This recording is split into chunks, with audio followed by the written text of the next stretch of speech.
Hello everyone, আসসালামু আলাইকুম। Welcome to my YouTube channel. বরাবরের তো নতুন একটা ভিডিও নিয়ে হাজির হলাম।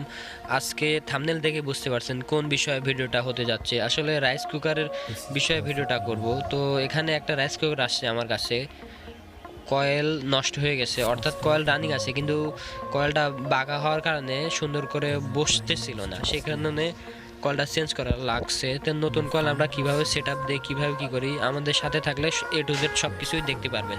তো চলুন শুরু করা যাক। তো ভিডিওটা একটু লং হলেও মনোযোগ দিয়ে দেখলে আপনারা সব কিছুই সেট আপ করতে পারবেন। তো দেখুন, আমরা নতুন করে একটা 1000 ওয়াটের কয়েল সেট আপ করতেছি। নাটগুলো সুন্দর করে লাগানো হয়ে গেছে প্রায়। এরপরে আমরা সুন্দর করে অটো ম্যাগনেট এবং যাবতীয় কানেকশন আস্তে আস্তে দেবো। আপনারা ধৈর্য সহকারে ভিডিওটা দেখুন, তাহলে আপনারা সব কিছুই বুঝতে পারবেন। তো আমরা নাটগুলো সুন্দরভাবে লাগিয়ে নেব। তিন পাশে তিনটা স্ক্রু আছে, স্ক্রুটা সুন্দরভাবে টাইট দেব। টাইট দেওয়ার পর দেখুন আমরা কিভাবে কাজ করি।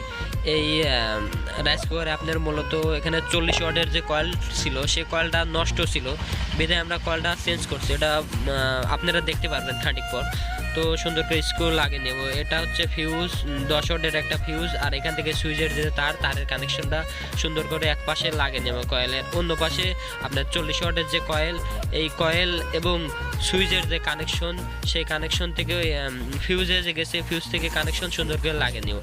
লাগানোর পর আমরা এটি সুন্দর করে চেক দেবো, দেখি কী কন্ডিশন আছে। তো আমরা নাটগুলো এবার সুন্দরভাবে লাগিয়ে নেব। নাট লাগানোর পর দেখেন আমরা 40 ওয়াটের যে কয়েলের নাট লাগাবো। এরপরে সুন্দর করে আমরা অটো ম্যাগনেটের কানেকশনটা দেব।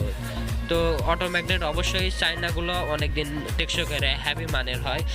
তো আপনারা বাংলা বাদ দিয়ে আপনারা সবসময় চায়না অটো ম্যাগনেটগুলো ইউজ করবেন, তাহলে লং টাইম সার্ভিস পাবেন। তো সুন্দরভাবে আমরা অটো ম্যাগনেট লাগিয়ে নেব। খেয়াল রাখবেন যেন অটো ম্যাগনেট লাগানোর সময় যে সাইডে যে পিনটা বাঁকা করে দিতে হয়, এই বাঁকা করার ফলে যাতে বডির সাথে চেকে না যায়। চেকে গেলে সেই ক্ষেত্রে আপ ডাউন না পারলে, স্প্রিংটা আপ ডাউন না পারলে, তাহলে আপনাদের অটো ম্যাগনেটটা ভালো কাজ করবে না, বিধায় ঠিক সময় ভাত হওয়ার পরেও বাতিটা জ্বলে উঠবে না। তো আমরা এই 40 ওয়াটের কয়েলটা চেঞ্জ করে নেব, কারণ চেঞ্জ না করলে এটা হচ্ছে ভাত যে হিট থাকে, অর্থাৎ আপনার বিদ্যুতের সুইচটা বন্ধ রাখলেও এই 40 ওয়াট কয়েলের কারণে ভাতটা গরম থাকে। তো কয়েলটা নষ্ট ছিল, বিধায় আমরা চেঞ্জ করে সুন্দর করে কানেকশন দিয়ে নেব।